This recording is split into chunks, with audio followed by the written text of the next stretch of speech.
A paz do Senhor, meu amado. Bem-vindo de volta à nossa escola bíblica.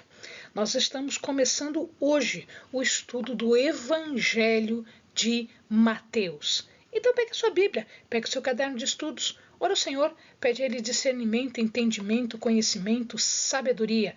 Pede a Ele proteção para que nós possamos desvendar dos seus mistérios. Bom, o livro de Mateus, ou o Evangelho de Mateus, é considerado por muitos dos estudiosos como o mais didático e o melhor estruturado de todos os evangelhos.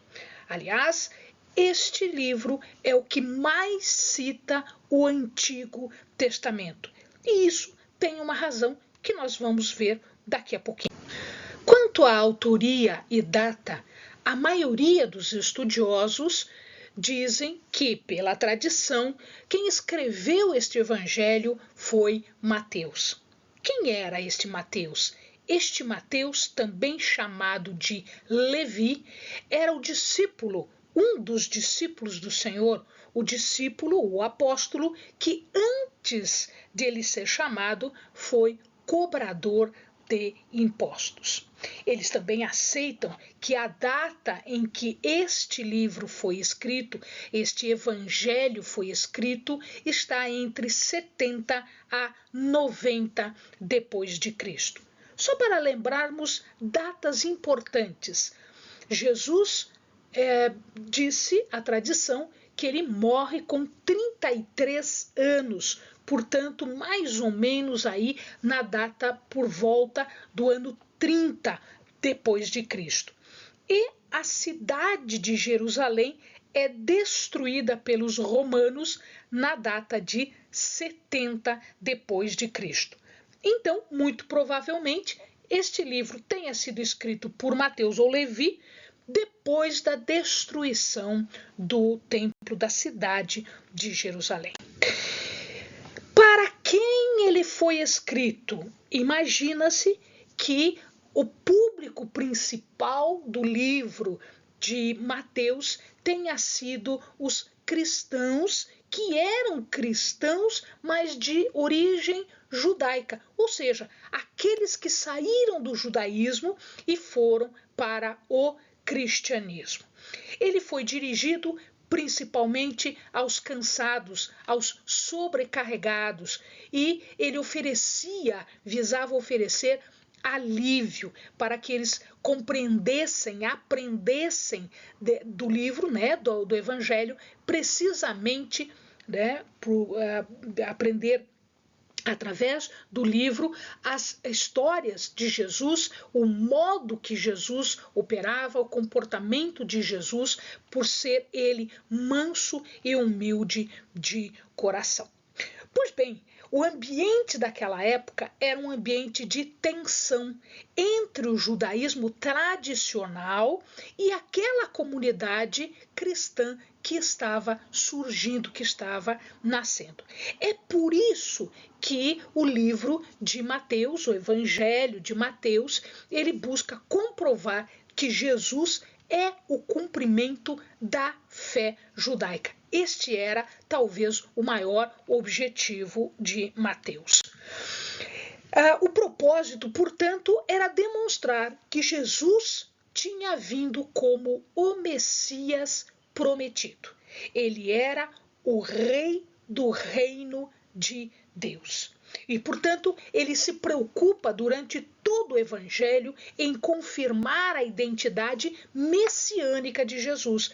Por isso é que haviam muitas passagens do Antigo Testamento, passagens que falavam sobre o Messias.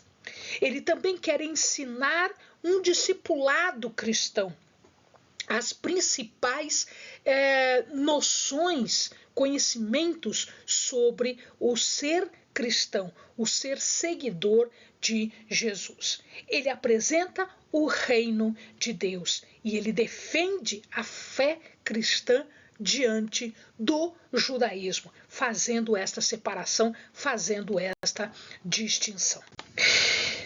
Existem vários temas teológicos no livro de Mateus, no Evangelho de Mateus. No primeiro lugar, Cristo, como nós vimos, é visto como o Messias, um filho de Davi, cumprindo as profecias, um rei prometido, redefinindo o que era o Messias, porque eles tinham uma expectativa messiânica naquela época do Segundo Templo, né? Eles achavam que o Messias era o filho de Davi, um libertador político, restaurador de Israel, que defendia a lei. Ele era também uma figura escatológica. De fato, Jesus era o filho de Davi. A sua genealogia é apresentada num primeiro momento, já no capítulo 1, né, provando a legitimidade real, ou seja, a descendência do rei Davi e a descendência de Abraão. Portanto, ele tem legitimidade real por vir de Davi e cumprindo aliança por vir de Abraão. É um rei prometido, um herdeiro de promessa, cumprindo aquelas profecias, como por exemplo de Isaías 7,14, que fala de um nascimento de uma jovem, de uma virgem. O nascimento em Miqueias 5,2, falando que ele nasce na cidade de Belém, né? E em Isaías 9:1 e 2, que fala que o seu ministério seria realizado na Galileia. Ele era, portanto, um rei prometido. Os profetas falavam deles.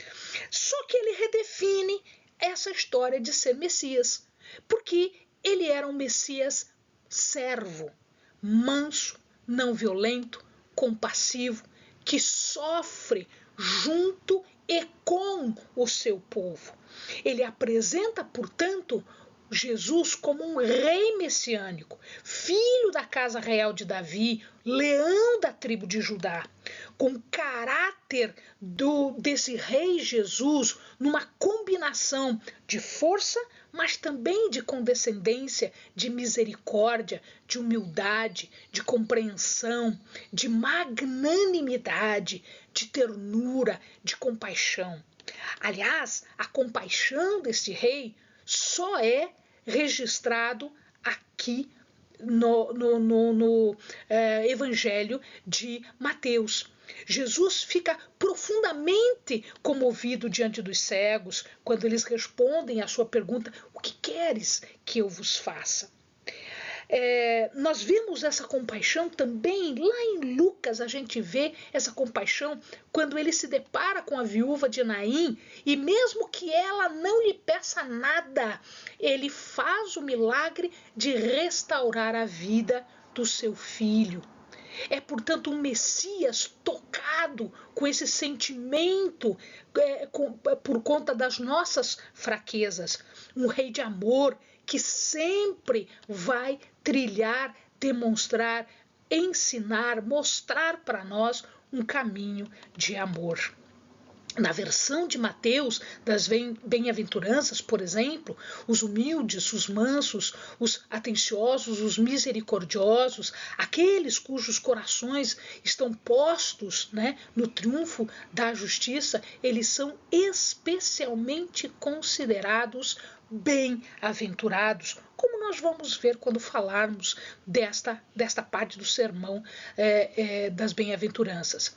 O que Jesus mais condena é aquele espírito orgulhoso, impiedoso, sem caridade, sem misericórdia dos fariseus, dos escribas e das autoridades.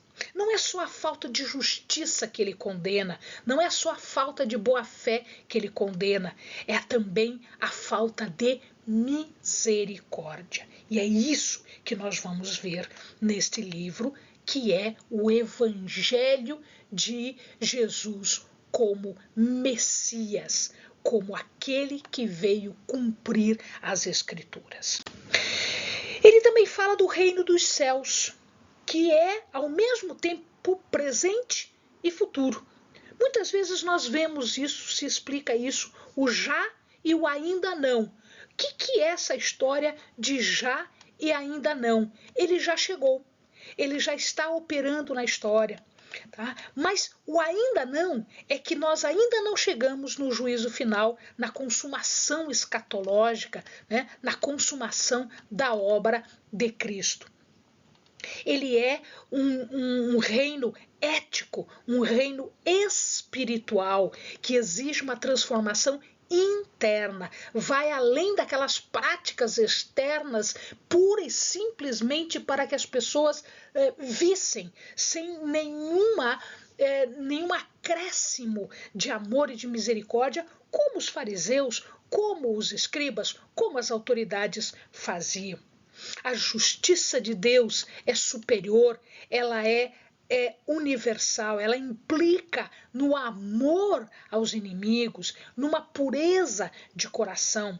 É, portanto, uma vida transformada que abrange não só os judeus, mas também os gentios, mas também os pecadores. O Senhor fala textualmente que ele não veio curar os sãos, mas ele veio resgatar os perdidos. Ele é paradoxal. Como assim paradoxal? Paradoxal é quando é ao mesmo tempo duas coisas muito diferentes. Como os fracos é que são fortes. Está vendo como é um paradoxo? Está vendo como como que se entende isso? Então, esse reino dos céus é o reino dos fracos que são fortes, dos pobres que são ricos, dos perseguidos que são abençoados. Portanto, a entrada no reino pelo arrependimento e pela fé em Cristo é que é pregada aqui, submetendo-nos ao senhorio de Jesus, nós conseguimos entrar neste reino dos céus. Ele fala também de justiça. Essa justiça não é externa, é interna, é uma transformação interna. Ela é de relação. Portanto, quando nós nos relacionamos com Deus, nós temos essa transformação interna. Nós seremos fiéis a esta aliança em conformidade com a lei, né? Ela é um cuidado com pobres, é um cuidado com os vulneráveis, cuidado com aqueles que precisam de misericórdia, que precisam de auxílio. E, portanto, Jesus veio nos falar sobre esta prática de misericórdia, dessa integridade de relação entre as pessoas. E isto é central. Essa justiça é o centro da identidade do discípulo. Por quê? Porque Deus é justiça. Porque o Senhor Jesus é justiça. E, portanto, nós, seus discípulos, somos justiça. Esta é a nossa identidade. O justo, o servo que vai em busca de santidade. E isso é diferente de legalismo. Porque legalismo é a forma, legalismo é a lei fria, legalismo é a forma escrita. Aqui não, aqui nós temos uma vida transformada, aqui nós temos uma vida que é direcionada às pessoas, que é direcionada a uma relação, a uma compaixão, a uma comunhão, que não é uma comunhão só com o Senhor, mas é uma comunhão também com os irmãos, juntos, as pessoas e Cristo. É, portanto, uma vida transformada, centrada, moldada no exemplo, na estatura de Cristo e é vivida no nosso dia a dia, no nosso cotidiano. Portanto, não é só palavra, é vivência, é ação, é atitude, é aquilo que Cristo veio mostrar para nós. Como colocar em prática aquela lei que só matava, mas que agora com o amor, com a misericórdia, traz vida para nós. Ele fala de um discipulado que é centrado em Cristo.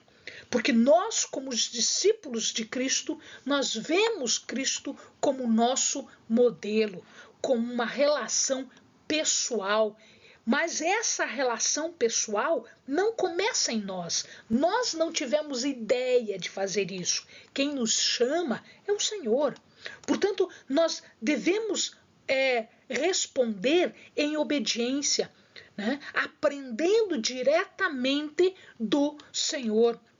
Uma resposta que seja imediata a essa chamada. Portanto, nós devemos estar prontos, vestidos, como o apóstolo Paulo fala lá em Efésios, prontos, calçados com as sandálias, né? Em prontidão, em renúncia e confiança neste que é o nosso Senhor, seguindo radicalmente, né, na sua autoridade de Cristo, na sua autoridade de Messias, no seu senhorio, porque Ele é Senhor. E aqui o Senhor fala algumas parábolas, né? Deixe tudo e siga, mas é agora, não é depois. Eu vou primeiro enterrar. Não, você não vai enterrar, você está sendo chamado agora. Portanto, é uma resposta imediata, prontidão na resposta. Ela é contínua.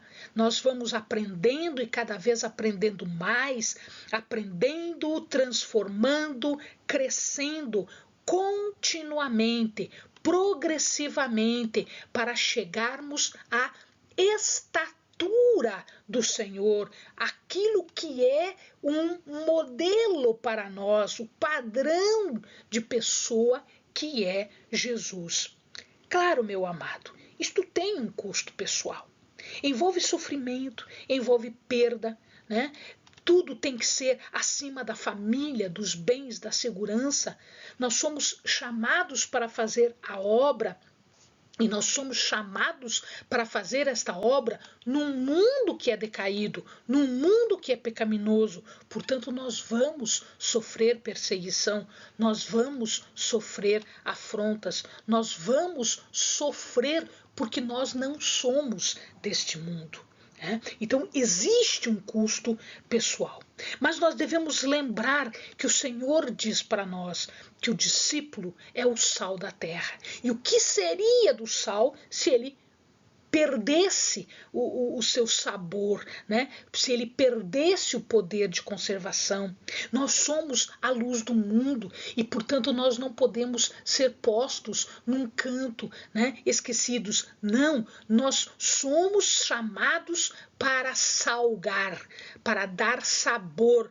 Nós somos chamados para iluminar numa justiça superior, com amor, com integridade, vivendo a independência diária do Senhor. É por isso que ele nos comissiona a grande comissão: ide e fazei discípulos, ensine, batize, forme, produza frutos, e pelos frutos que nós produzimos, nós seremos conhecidos. Ele fala também de uma igreja, aliás, ele fala de uma igreja, amados, porque ele é o primeiro a falar explicitamente o termo igreja. É o primeiro que fala de igreja, de assembleia, de conjunto, de comunhão. E ele também fala de escatologia. Ele não é o único a falar de escatologia, mas ele fala de escatologia, e escatologia é o conhecimento das coisas do fim. Portanto, ele fala de um juízo final. O fim já começou, meu querido. Mas Deus está agindo na história, porque o reino está presente em Cristo. Isso significa que este juízo ele está para acontecer na sua forma final. Todos nós seremos julgados, justos e injustos, aqueles que se convertem e os que não se convertem. A diferença não é sermos ou não julgados no final. A diferença é para onde nós vamos. Este juízo é universal. Todos serão julgados. Ele é justo e é inevitável. E é esse juízo que vai separar o trigo do joio. É esse juízo que vai separar os peixes bons dos peixes ruins. É esse juízo que vai separar as ovelhas dos bodes. Portanto, existe uma parte que vai para a salvação e uma parte que vai para a condenação. Aqui ele fala numa segunda vinda. Jesus virá de forma visível, de forma gloriosa, de forma definitiva, só que como rei e como juiz. A primeira vinda é uma vinda de salvação. Ele veio para fazer a obra salvífica. A segunda vinda é uma obra de justiça, é uma obra de julgamento. E a palavra diz que ele virá como um relâmpago, instantaneamente, universal e inconfundíveis. Ora, ele apresenta sinais, sim, né? O Evangelho fala desses sinais, serão acompanhados de guerra, fome, perseguição, falsos profetas, que é o que mais tem, né, ultimamente, indicando, portanto, este período, que é o período do fim, que é o período chamado escatológico. E ele dá parábolas para isso. Lembrem lá a parábola das 10 virgens, onde ele nos ensina a ter vigilância, a parábola dos talentos, onde ele nos ensina a ter responsabilidade, a assumir a nossa responsabilidade e a nossa fidelidade, por exemplo, do juízo das nações, onde nós devemos estar a serviço do próximo, né? Ora, essa escatologia, esse estudo do fim, ele tem características. Ele está nos mostrando que devemos ter vigilância, perseverança, fidelidade. Num presente, o já, e num futuro, no ainda não. O já, transformação da vivência, né? Prática de justiça, e o ainda não, um juízo que virá, uma restauração e a glória final. Lembrem-se, Cristo é juiz, um juiz universal, porque ele é digno de adoração e ele estará no trono como juiz e ele vai nos julgar. Amados, nós podemos dividir o livro em 4 grandes pedaços. A primeira parte, que fala da introdução, nascimento e preparação, até o capítulo 4. Depois, do capítulo 5 ao 18, o seu ministério na Galileia. Do 19 ao 25, o seu ministério na Judéia. E depois, no final, até o 28, do 26 ao 28, a sua paixão e a sua ressurreição. Eu espero vocês no próximo vídeo. Amém, amados? Bons estudos.